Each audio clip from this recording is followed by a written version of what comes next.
Alhamdulillah, wassalatu wassalamu ala rasulillah, amma ba'd, assalamu alaikum wa rahmatullahi wa barakatuhu. Brothers and sisters, welcome to a very special podcast slash interview. We'll see how it goes, inshallah. In today's episode, we're here obviously with Imran, and we're going to be introducing a brand new project on the Brothers Club called Talk Money. I think it's a bit self-explanatory. Let's get straight into it. What is Talk Money all about? Alhamdulillah, wassalatu wassalamu ala rasulillah, ma ba'd. So Talk Money is a project where we're going to be showing brothers how to influence people into going from public, audience, viewers, into customers, and clients, right? So in essence, you need to make a sale. You need a client, you need someone to pay you. How does you go from being a person who's a prospect, being a person who's a potential customer, a person who's just a viewer watching you from afar, into actually being someone that's giving you money now? Okay. That process is called influence. Do you understand? Okay. If you want to take money from someone in a way that's legal, okay, and halal, then what you want is you want to be able to influence them to give you that money, to give you that value in exchange of value that you're going to give back to them, which is whatever product or service that you provide. So we decided to call this Talk Money because you can talk your way into a sale. Ultimately, when you look at it, when you look at sales, when you look at deals that get closed, they get closed on the back of what? If you narrow down all the constituent components of a marketing campaign, it's really going to come down to really what you're communicating, the words that you're using, or the words that the actor on screen is using, or the words that are on this poster, or this carousel, or this video, this reel that's gone viral. Does that make sense? And what are those words doing? They're influencing. They're trying to influence you. And there are principles of influence. Influence is something that's very easy. Okay, you can convince and persuade someone. Some people call it influence, some people call it manipulation, some people call it seduction, some people call it persuasion, some people call it control. Whatever it is, you're trying to get someone to act in a particular type of way, right? In our relationships, when it comes to marriage, we're influencing. You're always trying to influence your wife to do what you want her to do, right? When it comes to your children, trying to influence them to be the best possible kids that they can be. If you're in a company, trying to influence your employees to perform at the best possible standard, right? For the company, for themselves. When it comes to making a sale, when it comes to selling a product, selling a service, influence. A lot of people are struggling right now. They got great products. They got great services. Sometimes they even have a great brand, but they're not able to close that deal. They're not able to make that sale. They just need to learn how to talk, and in a way where that talking translates into money. Would that also apply in a case where, for example, a person is selling themselves, whether it be in a marriage meeting to another person, whether it be in a job interview where you're trying to get employed by an employer? Would the same principles also apply in that situation? Any situation and where you're trying to get someone to do something, influence is required. Any situation where you're trying to have an exchange of values, where you're trying to offer some value in return for other value, whether that be marriage, whether that be a job, whether that be a negotiation over a business table, whether that be a product or service you're trying to sell, it comes down to knowing how to influence. So why is it that even da'wah is what? Influencing people into coming into Islam. Coming into Islam. Does that make sense? Now, you can be malicious with regards to your influence. You can be malicious with regards to your persuasion or seduction or whatever it is that you want to call it. Which would be, for example, taking advantage of people at Right. their own detriment. Right. Now, for example, an area where you take advantage, for example, is like a grooming gang, right? Whether it be guys that are grooming young girls, or even some of these gangsters that groom these young kids. They influence them, persuade them, they manipulate them, they control them to be able to what? Sell drugs on their behalf. You're influencing them, but you're taking advantage, you're exploiting them, and you're doing it in a bad way. Like, actually, influence is not something that's bad. Even if you want to call it manipulation, it's not something that's bad. It's like a sword. It's like a knife. I can use a knife to spread butter. I can use a knife to stab someone. It's like money. I can use money to give sadaqah, and I can use the money to what? Buy champagne. Astaghfirullah al-azim. Likewise, influence is something that you can do for khair, you can do for evil. It comes down to the state of the heart of the person. So a question that comes to mind then is, why is it that we've decided on the Brothers Club to do this now? There's so many things happening around the world, so many issues that are prevalent. Why is it Talk Money happening now? So I'll answer the reason why it's important anytime, any place, and then I'll talk about why it's important now. Okay. The reason why it's important anytime, any place is because when you look at brothers who are trying to set up businesses, when you look at people that are or sisters who are providing services or they're selling products, sometimes they've got a great service, sometimes they've got a great product, but guess what? If if you can't close that deal, if you can't make that sale, what worth is that great product, that great service that you have? A lot of people find that they don't know how to translate their service into a sale. Do you understand?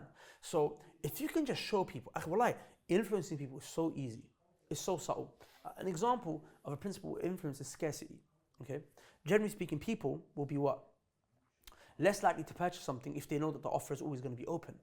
But when they know that the offer is not going to be always available, they act fast because people don't like to miss out. That's why we have something called FOMO, the fear of missing out. It's a human fear. We all have this intrinsically ingrained inside of us, which is why a person, if you tell him you're going to die, he starts doing more good deeds. Do you understand? Scarcity, the fear of missing out. For example, if you need to buy furniture, you don't ever stress about, I have to buy it now, because from DFS, they're known to always be on sale. When there's a time that they don't have a sale, Sports Direct, always, again, they're known to have a sale. But if, for example, what are these things that people queue up for? Like shoe releases, shoes, then the drops, like they know iPhones. 300 is limited, or anything that's limited Even in number. PlayStation, not that I'm encouraging people to play PlayStation, but it was PlayStation 5s, people were queuing up outside, right. Camping in tents, and again, it all comes down to scarcity. Right? So it's about people learning how they can incorporate that scarcity into their own. How you can leverage scarcity into a marketing campaign. It's very simple. Just by placing, someone might think, if I have my product always available on the market, I'll make more money all year round. But actually, if you only have it available for 14 days or 10 days, you actually probably make more sales in those 10, 14 days, or you could make more sales in those 10, 14 days than you could in that entire year. Especially in the last few days. The last few days of a campaign, when the campaign is closing, you don't know how powerful it is just to send out an email or put out a message letting people know we are closing. You will miss out. And you appeal to this fear of missing out. Imagine, all of your friends have signed up to this program and you now realize you want to sign up. You come to the website, you realize it's closed. For how long? We don't even know when it's going to open again. Akhi, just by having those subtle changes to your marketing strategy, guess what? You can increase your sales by 50%. We've seen it. 100%. We've seen that sometimes in the last 1-2 days of a marketing campaign, we made 40-50% more than we did in the entirety of the campaign. Umrah is a great example of that. In the last few days before it's about to close, we're pushing out guys, spaces are running out. Beautiful. That's when we get the most sales. So we for the last Umrah trip that we did, we opened up registration in March, April. Yes. Okay. And in the last 2.5 weeks, we made about 60% of our sales in the last 2.5 weeks. 2.5, 3 weeks. We got 120 people approximately, plus? Or 130. 130, alhamdulillah. Say Allah barik, guys. Don't give us no evil eye. But I'm saying in the last 2.5 weeks, just by pushing that. Now imagine you could show people how to incorporate scarcity into their marketing, into their language. You're sitting across the table and you're trying to get a person to work on your project, work in your company, okay? You gotta present the deal in a way where you appeal to his fear of missing out. You're signing a contract with someone, you're trying to get a raise from your boss or a promotion. You've got to communicate in a way where you what? Scarcity. You appeal to his fear of missing out. You appeal to that natural human want to avoid of scarcity. Does that make sense? Now this is obviously something that we're going to go into teaching you the science of how to do it on the Brothers Club program, on the course, Talk Money. Does that make sense? But I'm just trying to show how important it is. Like one subtle thing that you can do can increase your sales by 50%, 30% in 1 or 2 days. And this is something that you can constantly what? Replicate again and again and again and again. So once you know these principles, literally making money becomes as easy as taking candy from a baby. It's just the people that are making all this money and buying their villas on a Palm Island in Dubai or doing this or doing that, they just understand the principles of influence. Whether they understand it scientifically or whether they understand it intrinsically is irrelevant. They understand the principles of influence. Now, if you could learn that, and it's not no secret. There are some of the most famous and best-selling books have been written on this topic. It's just that people nowadays have become so blindsided. They've not necessarily blindsided, but they've become so overwhelmed with regards to all of the messages and all of the projects and the courses and this and that and everyone else trying to influence them that they don't realize on the things that are actually very, very important. Do you understand? This is something that everyone should invest in. They should really focus and spend some time, because this literally is actually you're literally using your tongue or your fingers if you're typing messages to what? to influence people towards the sale. So let me ask you a question. So you mentioned the general benefit. So specifically, why now? Very important question, and I'm glad you asked it. Allahumma barik. The reason now, akhi, is because what people need to understand is when it comes to money, there are three things I want to bring to everyone's attention. Okay, when it comes to your relationship with money, there are three things that I'm not saying these are the only three things you need to know. There's a spiritual dynamic to money. There's a bunch of stuff, but I'm talking in terms of business. There are three things you need to know. You need to know how to make money. You need to know how to maintain money. And you need to then know how to grow money as well. Each and every single one of them are important in within itself. For example, why a person would think, why is maintaining money important? What use is there that I make £1 million, £2 million, and then 2-3 weeks later, 2-3 years later, I'm broke again. So you need to maintain wealth. You don't necessarily have to maintain that same wealth because you might use it, inject it into certain projects and companies, make it back. But the point is you need to maintain wealth. You can't go from one day being rich and the next day being poor. And we find that with a lot of the youth, it's like that. Whether you're a trader, whether you're an entrepreneur, because, there's a saying, right? If the tree you climb up the fastest is the one that you always climb down the fastest. The one that you didn't have to work hard going up. When you see money come quick, the expectation is that I'm going to be able to make it quick again. So you burn the money, not realizing that you've set yourself back now. So maintaining money is important because what use is there making money, having these one-trick pony moments, having these great moments where you had an amount of wealth that came in, alhamdulillah, but then next week, next month, next year, next decade, you're broke again. So how do you maintain money? How do you save money? How do you manage money? That's one thing, and I'm not really here to talk about that, but it's essential. And for a person to not realize the importance of that, they're going to find themselves in a very dark place. If they make a lot of money, they're going to realize maintaining money is a science, especially in this day and age. But the next thing is growing money. Growing money is what? Investments. Passive income. Now pay attention. Growing money, can it happen when you haven't made any money? Can you grow money if there's nothing can you grow a tree when you haven't planted the seed? No. I mean, ultimately, Allah is the one. You have to make the money first in order to You have to make the money, you have to accumulate money, you have to acquire the money. There has to be money acquisition, wealth acquisition. And then when you've acquired that wealth, then you will then grow it. Now, why is growing money important? Because actually right now, why are these last two important?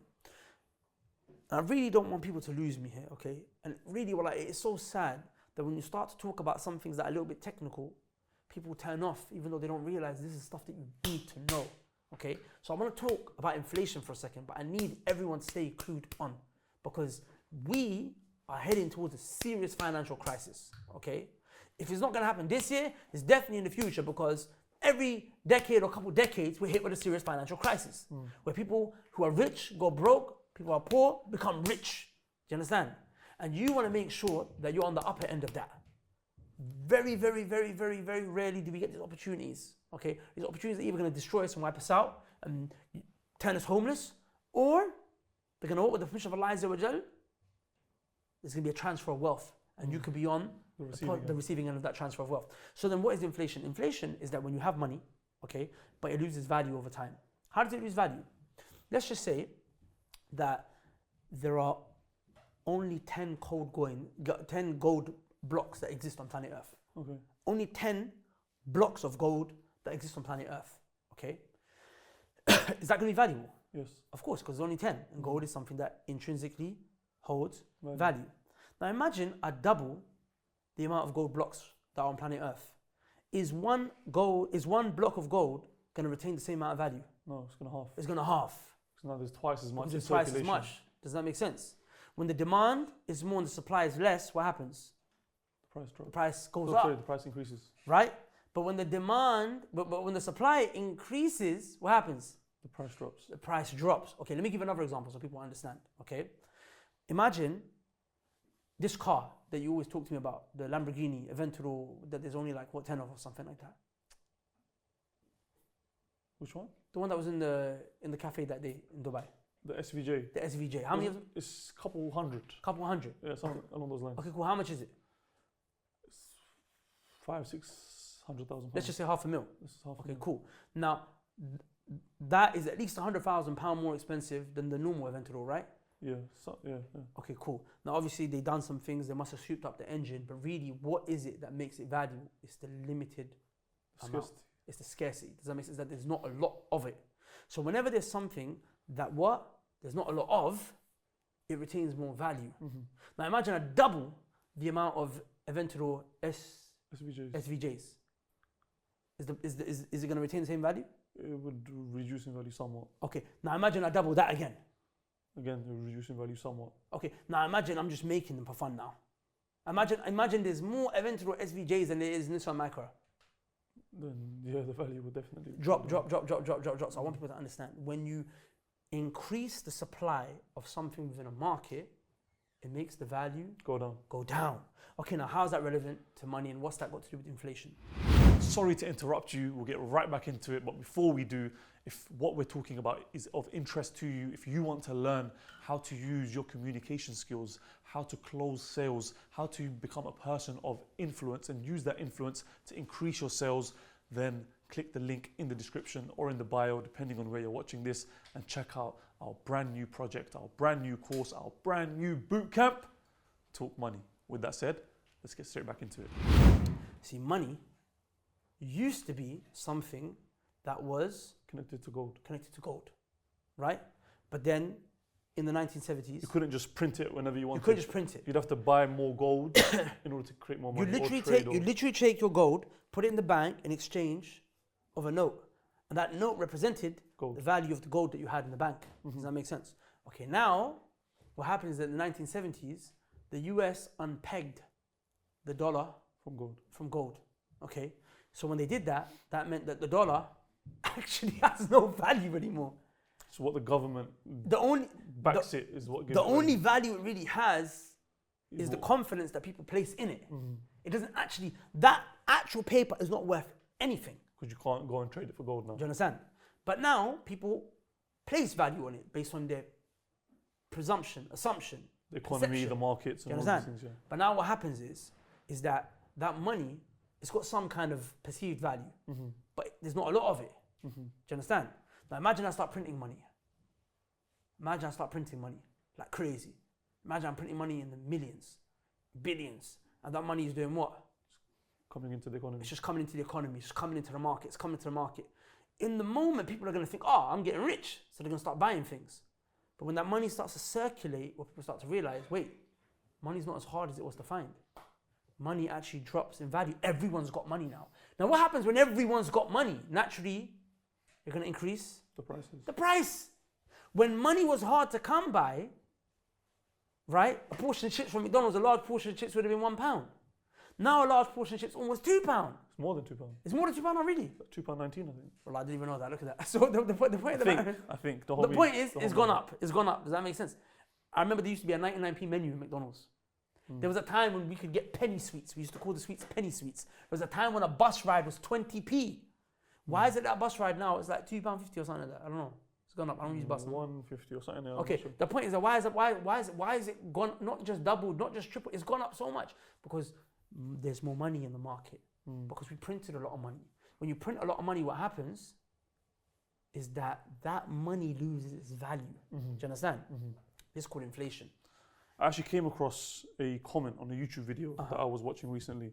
Let me just put out the comment. It's actually really, really beneficial, right?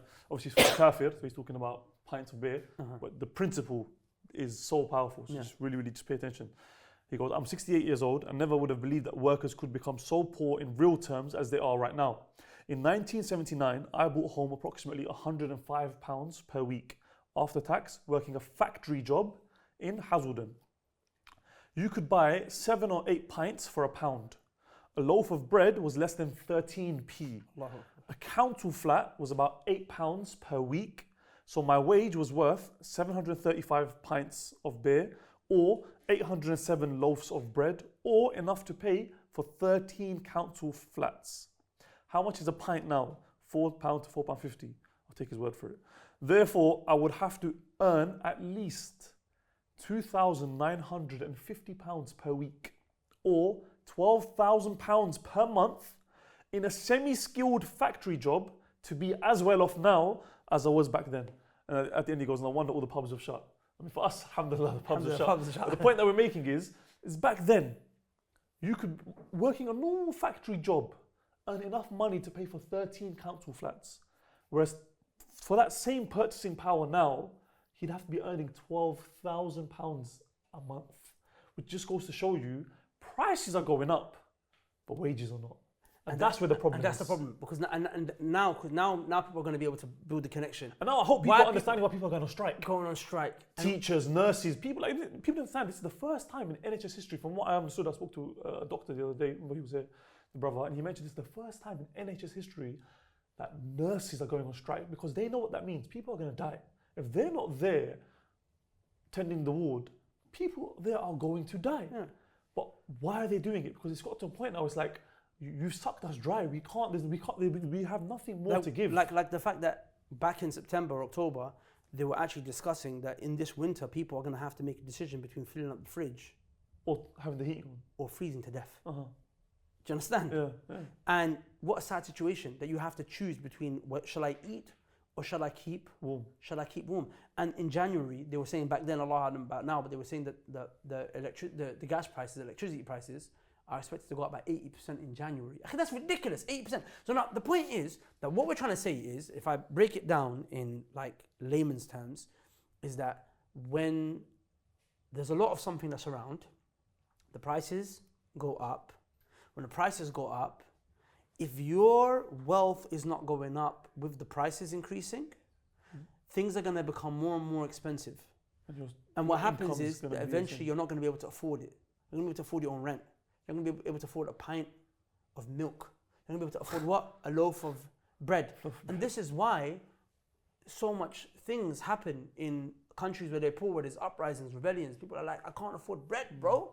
That's why now in Zimbabwe you had that famous picture of that little kid who had a barrel filled with cash. Yeah, I think $100 trillion note. And it was cheap, and it was more cost effective to burn the millions notes, or billions or trillions or however much it was of their currency than to buy wood. To stay warm than it was to buy wood. Do you understand?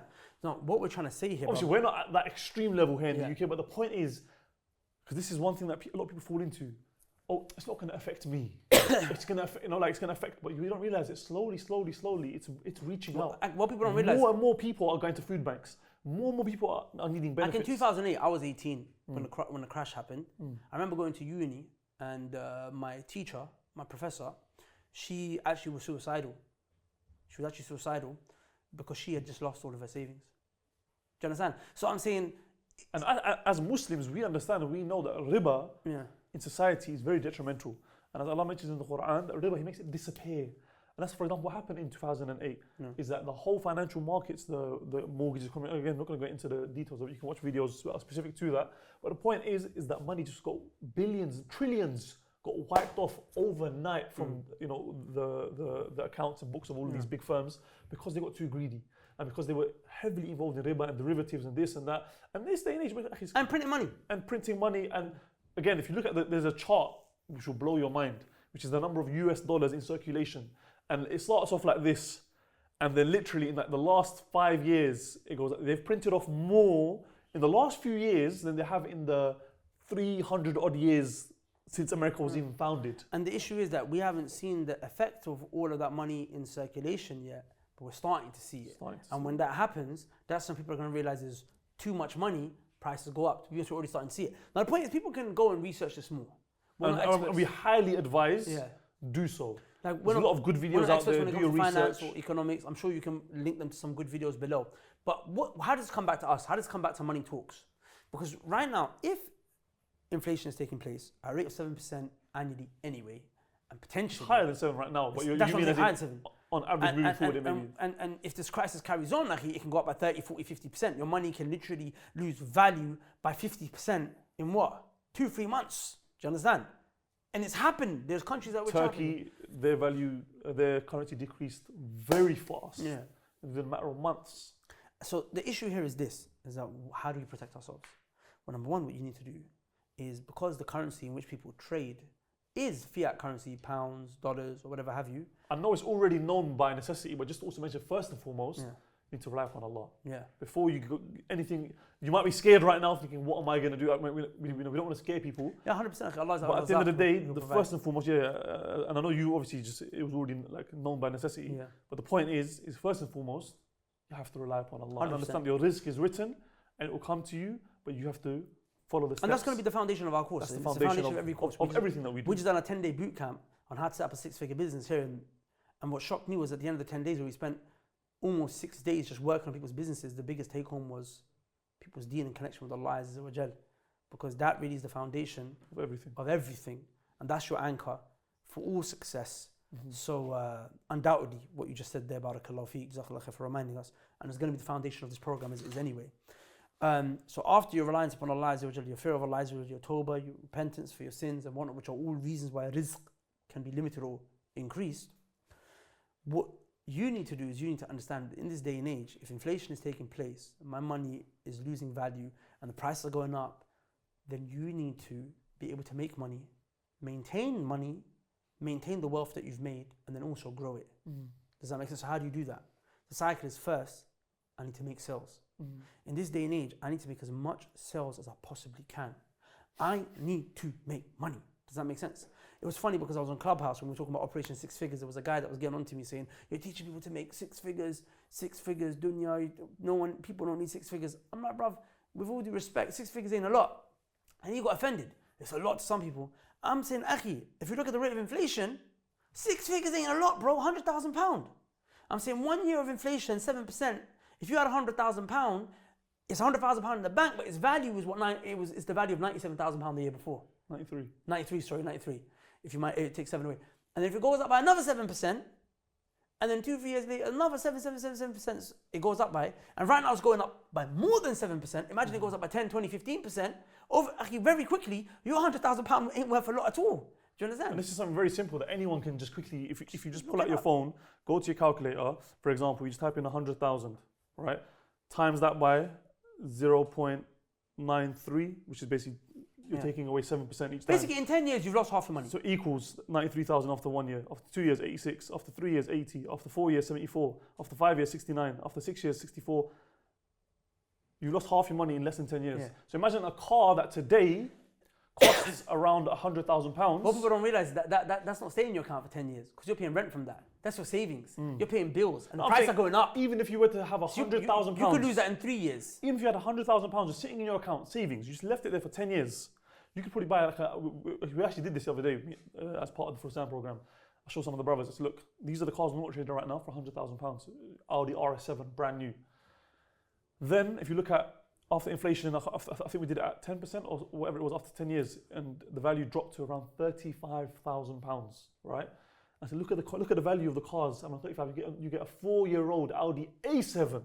Look at the difference and that's just with £100,000 in 10 years' time. If the inflation stays at the rate that it is right now, that's the price you're going to see. You understand? But people don't realize that. People don't realize the effect. You know why? Because it's slow. You don't notice it. Oh, bread's gone up by 5p, by 10p. Oh, it's calm. But the only people who are really taught about this are the ones who are already rich, that already have the money, so they can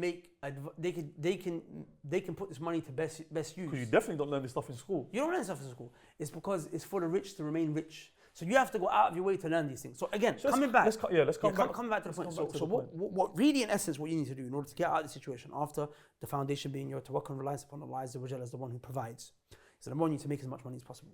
Then that money, you need to quickly transfer it into wealth that retains value. Okay, you need to maintain it. Remember, I said there's making money, maintaining money, and what? Growing money. So what you need to do is make as much money as possible. When you make that money, obviously you're living off it. You're paying rent, you're paying bills. But what you're doing is now you're retaining and maintaining. It's not as simple as saving. Saving is you put the money in your bank account in the currency in which you earned it. I'm saying put that money into an asset that maintains value. Gold. So the best examples. I don't want to get into the controversies here. I'm a person, with me personally, Bitcoin, I have conviction after doing my research that Bitcoin is a great asset that retains value over time. The discussion around the volatility and this, that, and whatever have you, I don't want to get into it. And discussion on permissibility as well, we don't get into it. Yeah, The scholars have said that it's permissible. I'm inclined to review that as permissible, 100%, okay? So, but with that said, do your own research. But definitely gold. That's something which is basically everyone will agree upon. Everyone agree upon. The only thing I would say is... That will hold value. Long term it will increase as well, but that's very long term. My thing is, don't just put your money in gold and leave it in the bank somewhere or in a holding deposit somewhere. Make sure you hold that gold yourself. The physical gold. Now, if you're stressed that someone's going to run up in your yard and rob you for that gold, put the money in Bitcoin. Do you understand? But the point of the matter is, you've got to place your money somewhere where the what? The value's not going to decrease. Value's not going to decrease. Some people... At the very least. Okay, and research. There's many other assets in which you can do. That you can put money in that would what? Retain value, okay? Okay, good. These are the what? The not risky. When you're trying to maintain money, Low risk. you're not putting your money in assets that are risky. You're not putting your assets in things that are what? Volatile. So I want to say, okay, why Bitcoin? Because I look at Bitcoin on a long-term spectrum. The long-term spectrum, there's no risk. But you know what it is? And it's a deflationary asset. And I'm not a financial Anyway, let's not advisor. get into too much about it. You go research it yourself. Does that make sense? Let them do the research. Yeah, because if you put your money into Bitcoin and the market starts to shake, what's going to happen? Emotions are going to rise, you're going to get scared, you're going to sell it. And that's wrong for you. Then you're going to say, oh, I lost my money by half. Does that make sense? You got to be able to what? Withstand the emotions. Go to a financial advisor, do your own research, do what you got to do. But the point is that you've got to maintain the wealth. You've got to put it in an asset that's not inflating. The pound is inflating, the dollar is inflating every year, 7%. Right now, the rate is even higher. Then the third thing you need to do is what? Grow that wealth. How do you grow that wealth? Through investments. You might invest in other businesses. You might invest in stocks. You might invest in what? Property. You might invest in land. You might invest in... There's a bunch of things you can invest in where the money increases. Like for example, Brother Fawzan was telling us that, you know, the stuff that he's on is properties that... Not with a mortgage. Yeah, not with a mortgage. £50,000 cash. He saves up. Certain countries, certain places. Put it on rent. If you get 10 properties, 20 properties, it's, you know, you can have thousands of pounds passive income coming in what? Monthly. Whilst he's seeking knowledge and studying and the bills are being paid. The point is that everyone should have a way to maintain the wealth that they've earned. Number two, everyone should have a way to grow the wealth that they are maintaining, but none of that can happen if you're not making money. Now, everyone makes money. Yes. Everyone's got a job. Everyone's got a hustle where they're paying the bills, but we're talking about making surplus money.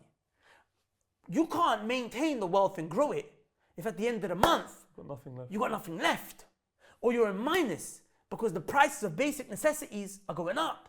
So you need to make money. Now, here's the thing. I'm not an expert when it comes to what? IT or software or technology. And I'm not an expert when it comes to what? Clothing and fashion brands.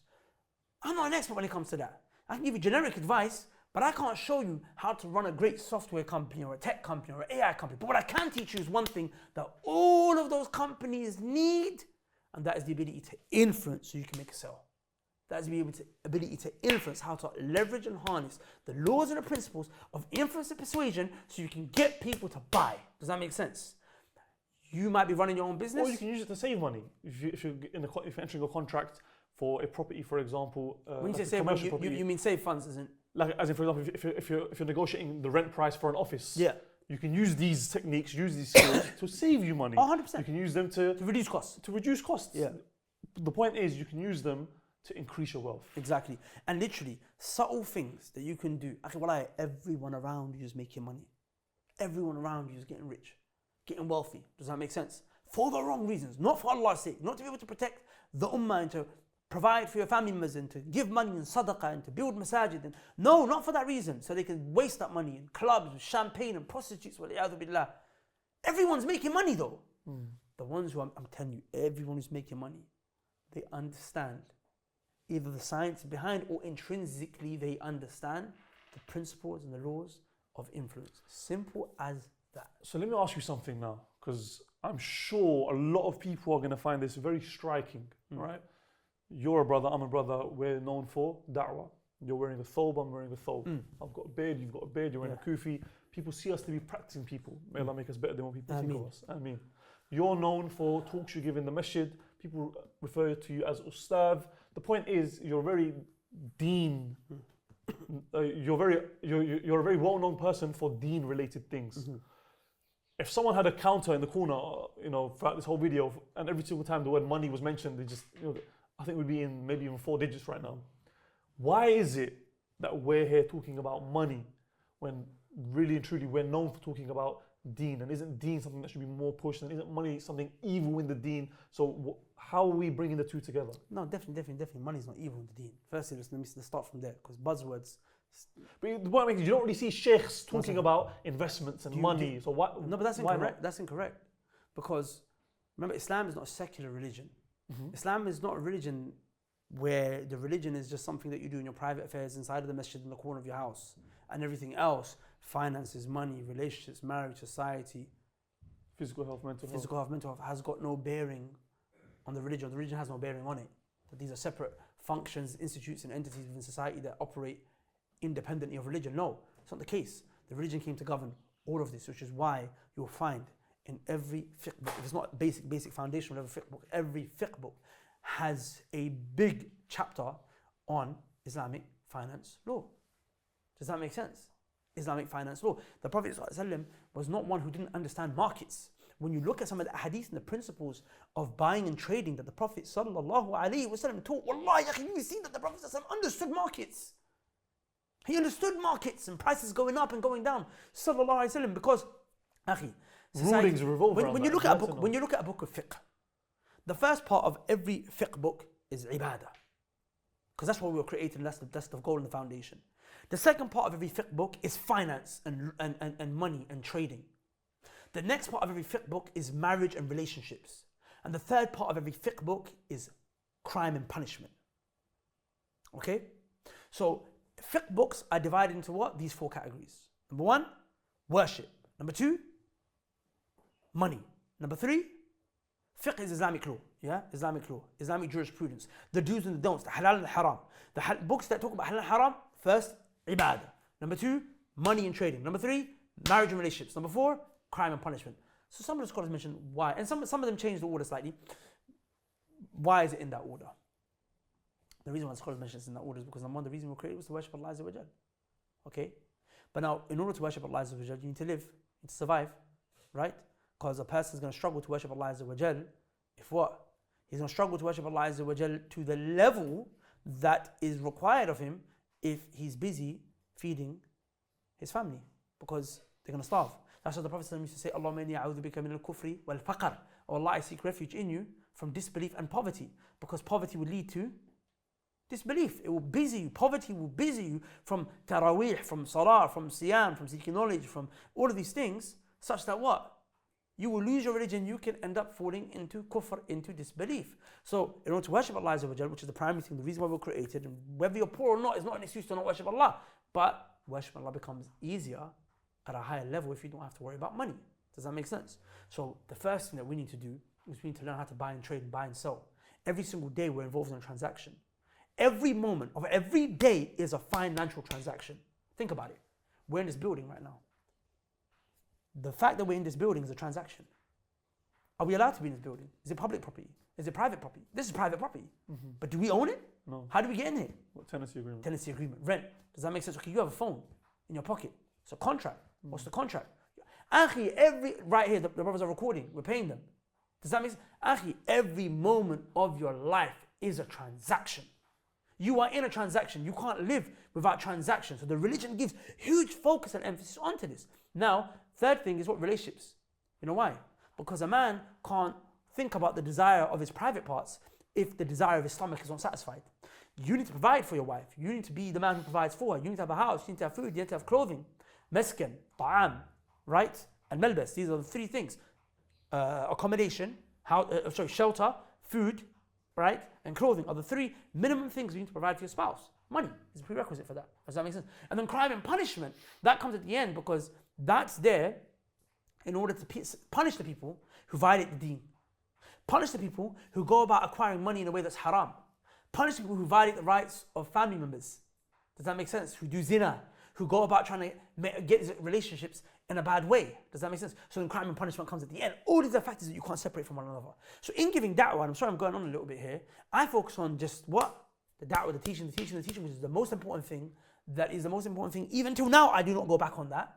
And going forward, inshallah ta'ala, is going to be the thing that I'm going to be mainly focusing on in the future if Allah gives me tawfiq. And I'm not trying to turn away or run away from that.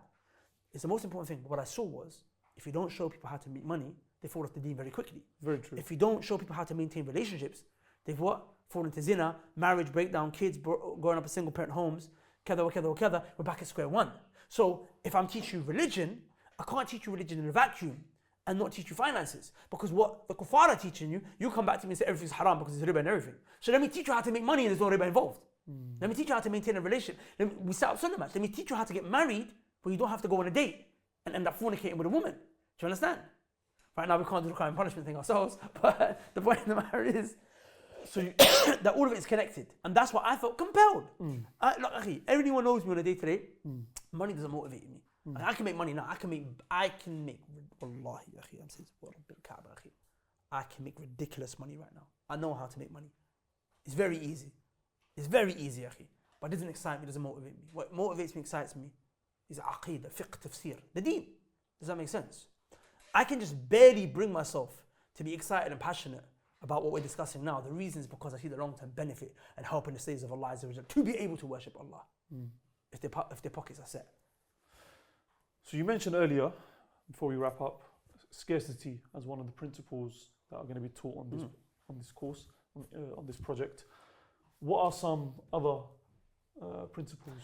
There's a lot, inshallah ta'ala. I'll mention some basic overview, but obviously these principles, we're going to go into them in detail, teach them, explain them, give example scenarios. You can apply them to marketing, you can apply them to emails, you can apply them to promo videos, you can apply it to articles, you can apply it to negotiations, live sales, webinar sales, a bunch of stuff. Does that make sense?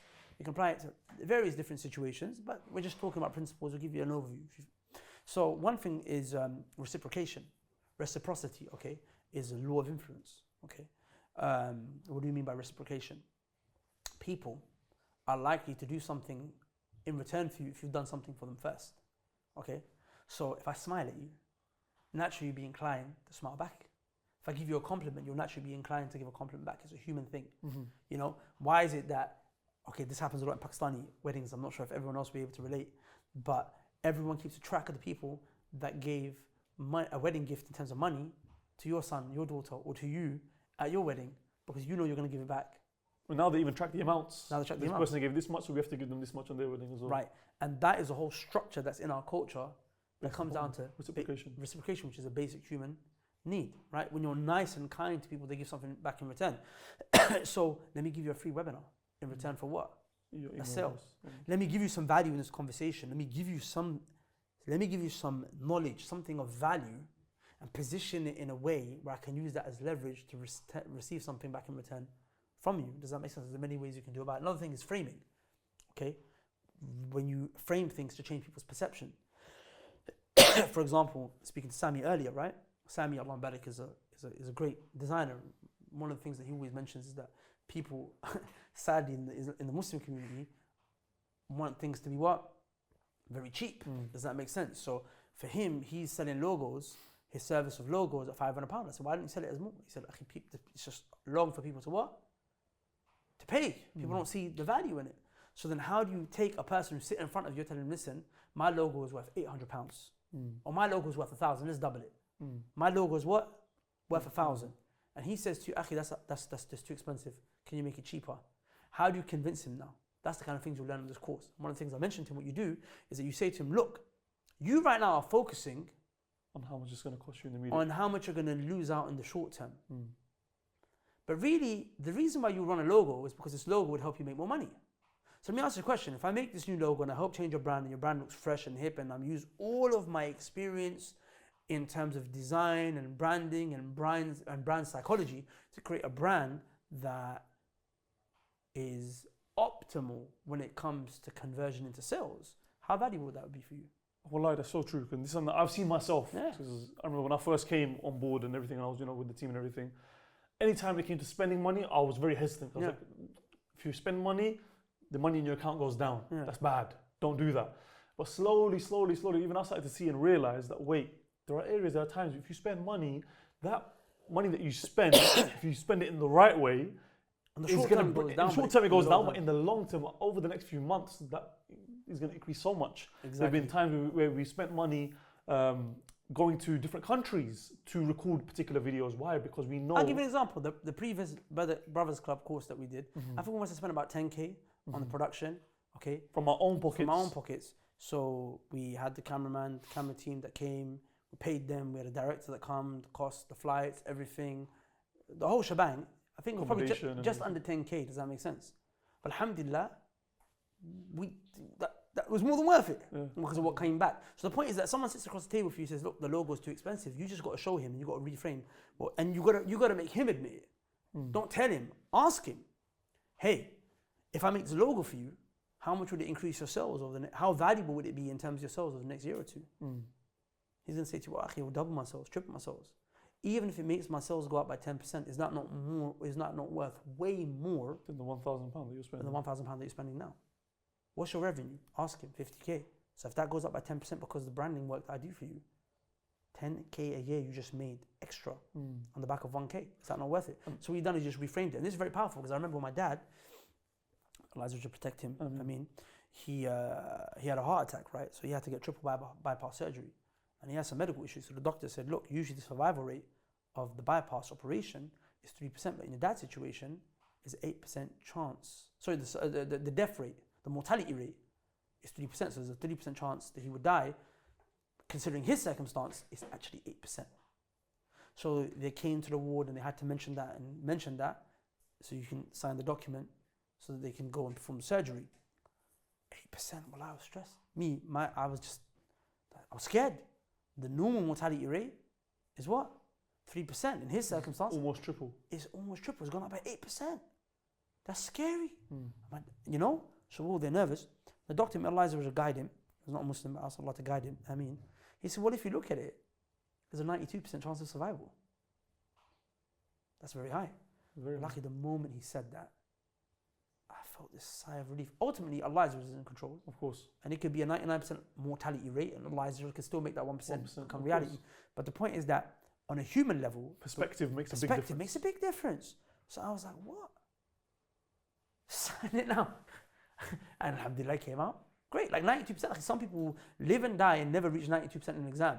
Like the 90+% bracket is high. It's like even one of the biggest things that people mentioned about the Brothers Club from the members who actually joined.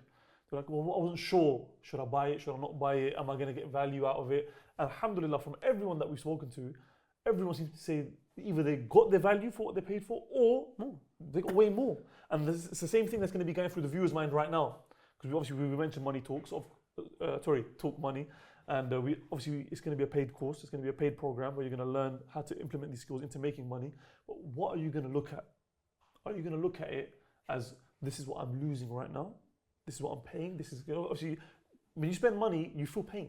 That's why, even if you look at, and again, this is things that people do to make it easier for you to spend money, is people, for example, instead of cash, because when you spend money giving cash, you feel more pain. But if it's just a little click on a credit card, it's even easier. You feel less pain. It's easier for you to spend more money. Likewise, Apple Pay. That's another technique, by the way. You just got to make, when you want someone to make a sale, one thing is changing perspective, but also a part of that is to just make the pain seem less painful. For example, if I do it right now, our course is worth £300 plus, right? £329. Okay, cool. So you're thinking £329, I'm going to part with that, that's a lot. But guess what? Actually, if you think about it, you're wasting £300 a month on takeaways, on travel to places that you don't really necessarily need to go to, amusement that you don't really need to be indulging in. If for 1 month you were to just sacrifice, or 2 months, sacrifice and invest in yourself, those things that are absolutely not necessary with regards to your life, your survival in the future, and invest in yourself in a skill where you're going to literally be able to talk yourself to money, inshallah. You're going to be able to talk yourself. Of course, you have to have a service, a skill. Does that make sense? A business. That was Operation Six Figures. If anyone missed that, you can catch the recordings for that. That's how you develop your business idea. But this is now, once you've got that, how to talk yourself to money, how to talk yourself to a sale, and you're going to have the skill for life, then surely sacrificing those luxuries for a month or two is definitely worth the investment. You see what I just did there? I reframed it for you. I made it seem easier and less painful. And now what I'm going to add that on with proof and evidence from myself. I'm actually doing this to you right now as we speak, by the way. I'm influencing you to make a sale. Is that we actually did this several times. Remember we were on our last Umrah trip. We had 120 brothers there. They've already paid to be on the Umrah trip, right? So our last day, it's our final gathering, we're leaving. I said, look, we've got 120 guys here. We've got a bunch of other businesses and projects that we run. Why don't we use this opportunity to make a little bit more money? And guess what? I did a pitch, 15 minutes, and we made about 10k in sales, or just under 10k in sales. If you think about all right? So say along about it, guys. But that came from what, a 15-minute pitch, and because these things are intrinsic to me, I spent maybe about 10, 15 minutes preparing it in my mind. I didn't even write it down. I came, addressed the people, boom, next thing you know, sales. What came from that, and sales did trickle in over the next couple of days, but what came from that was just under £10,000 worth of sales. See, Allah Barik, guys. My point is that is what I'm trying to show you. Like the brothers were at dinner, brother Nabil, who runs Afia, Allah Barik, right, we were at dinner, and they were at a place where the bill came out to be a lot higher than they anticipated. So the brother said, listen, why don't you just quickly make a sale online and pay for the dinner? So he said, you know what? I'm gonna quickly make a sale online. So he went onto Instagram, sold a thobe, okay, they were struggling to sell, sold it, And use that through money. a particular angle, made the sale on the spot, paid for everyone's dinner. Then the next time, remember, we had it, there was a brother, there were two brothers actually, they were doing a joint walima at the time at Spice Village, and we all went, and we had a competition. We said, let's say, who can make the most money during this dinner to be able to pay for the dinner? So I done some sunnah match, persuasion, influence on a story, and we paid for everyone's dinner, paid for the whole walima, the dinner, through the sales that we made of sunnah match in that 1 hour and a half. Like, you can literally make money now. If I could be bothered, if I wanted to, I could literally go online and make a sale right now. I can make money right now. Do you understand? And some people are like, oh, but it requires a base, followers. Look, I'm not going to sit here and lie to you and say the more followers that you have, the more reach that you have, doesn't help and aid to the amount of money that you make. It's a numbers game. But how do you think we got the numbers in the first place? Through influence. To get someone to follow you, to like, to subscribe, to become a follower of your work. That requires what? Influence. I'm influencing you to become a follower of mine on social media. I'm influencing you to follow my page. Right? All of that is connected. So if a person understands, they'll realize it's a no-brainer. Sign up to this course, inshallah ta'ala. So khair, inshallah, we'll leave the link in the description. We'll put the link for the Talk Money course. You're going to have to join the Telegram group first. Yes, of course. And we'll leave the link also for those videos that we mentioned to do finances. And the bottom line is, brothers and sisters, is at the end of the day, you need to invest in yourself. Whatever it is that you do, we're in a time and a day and an age with cost of living increasing. There's a lot of things going on around the world that's going to affect you directly or indirectly, whether you like it or not. So it's up to you. Are you going to be a sitting duck and be a victim in this situation? Or are you going to come out on top and make yourself better off as a result of it? That's what you need to ask yourself. And you can invest in yourself with us or without us. But the point is, make sure you invest in yourself in whichever way possible for yourself. With that said, I think we'll end it there, inshallah. Yeah, inshallah. Anything else you want to mention? No, I'm good. And yeah, don't forget that these things that we mentioned, not only are you going to be able to learn them and use them to your own benefit, but once you learn them, you can also now be more aware of when these are also used against you. Many people don't realize when you're in a normal corporate 9 to 5, your manager is using these skills against you to keep you where you are without you getting a promotion. Your manager is using these against you when you ask for annual leave and they reject it. That's a negotiation. That's a transaction. You have transactions happening around you all the time, Even every in single shops, day. like I remember in shops, a great sales assistant would be able to get me to dash my money their way quickly. But now I understand exactly what they're doing to me. Sometimes I laugh, and I feel in control. Small things like, when they mention a price, Yeah. if you flinch, or like, whoa, straight away in their mind, it's like, okay, like I've thrown him off. Let me bring it down. It's small things. These are just small things. These are small things. But the point of the matter is, invest in yourself, and inshallah, don't forget though, the most important thing, the deen has to be the foundation of everything. If you're doing this for the wrong reasons, if the money is in your heart, if the wealth is in your heart, and you're getting rich for the sake of getting rich, you're going to chase the dunya, you're going to lose both the dunya and the deen. If you do it for the sake of Allah, and you do it for the sake of Allah, then inshallah you'll be able to maintain and keep both. With that said, we'll end it there, and we'll see you guys on another video somewhere. Who knows where we're going to be, but all we know, we're going to come to you live and direct, inshallah. Assalamu alaikum wa rahmatullahi wa barakatuh. If what we're talking about is of interest to you, if you want to learn how to use your communication skills, how to close sales, how to become a person of influence and use that influence to increase your sales, then click the link in the description or in the bio, depending on where you're watching this, and check out our brand new project, our brand new course, our brand new bootcamp, Talk Money.